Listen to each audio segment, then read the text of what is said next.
You know, all of my political activities began with a zoo which I have to confess still doesn't exist. But let me share with you something I wrote about in my new book, March to the Majority, which tells the story of how I got into politics and running for Congress twice and losing and then winning, and the 16-year effort to create the first Republican majority in 40 years in the U.S. House, and then the 4 years of negotiating successfully with Bill Clinton to ultimately produce the only four consecutive balanced budgets in your lifetime.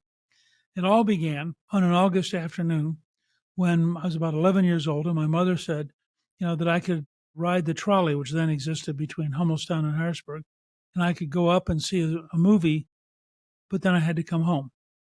And so I went up and I saw a double feature, two movies about Africa, one of which was Trader Horn. I was all excited.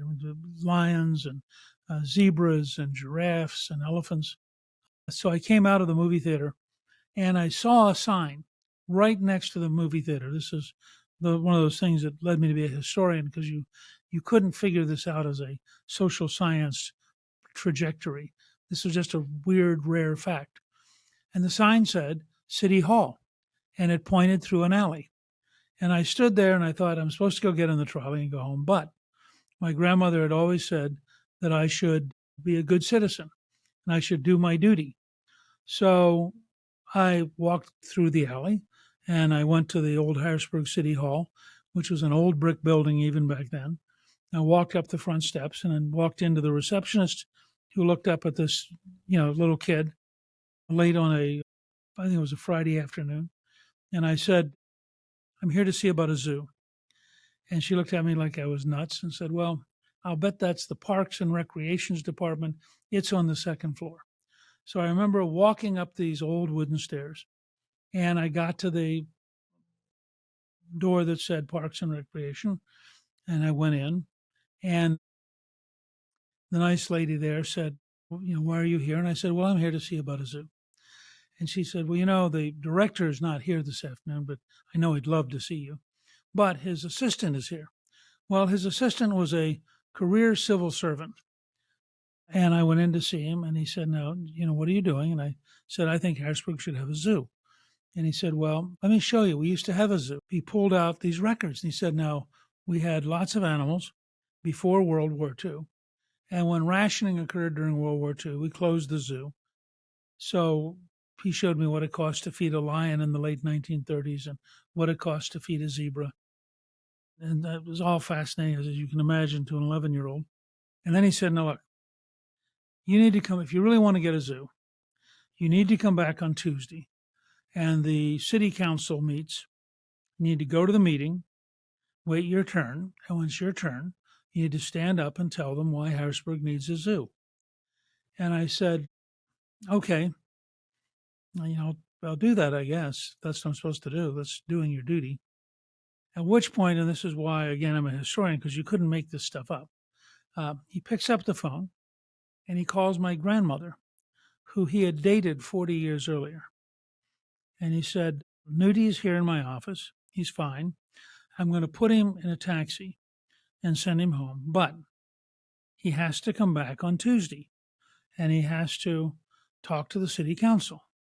And she said, okay. And I went home and my mother just looked at me and said, oh, Newtie, would you try to stay out of trouble? And I said, I will, but I have to go back Tuesday. It's my job. So I went back on Tuesday and I sat at the back of the city council room and I listened to various people talk. And the last couple before me were complaining about garbage pickup on their street. And then it was my turn. I was the last witness. And I got up and for about 5 minutes, I explained why I thought Harrisburg needed a zoo. Well, imagine you're the Harrisburg Patriot News reporter who has been assigned on a very slow August day to go sit through city council meeting. And your choice is an article about garbage pickup or an article about a cute 11-year-old kid who wants a zoo. Well, you know which one you're going to write. So the next day there's an article. 11-year-old tells city council Harrisburg needs zoo. My dad was serving in the U.S. Army in Korea. This was the last year of the Korean War. And about 6 weeks later, we get a letter from him to my mother, and he says, "Keep Nudie out of the newspapers." An injunction which, as you know, has not worked very well ever since. But it was my beginning of learning about the use of communications and the power of the media. It led on to a lot of other things from that point. But it's a true story. I still remember it fondly.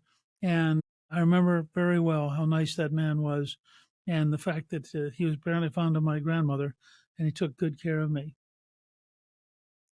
So, if you'd like to hear more about not just Harrisburg getting a zoo in my early days with the news media, but how it developed after that, you can go to chapter 1 of March to the Majority. You'll find it all right there, and you'll see how over time I got involved in politics and how that led to the contract with America. My new book, March to the Majority, is now a bestseller, and it's available at Amazon, at Barnes & Noble, and at bookstores everywhere.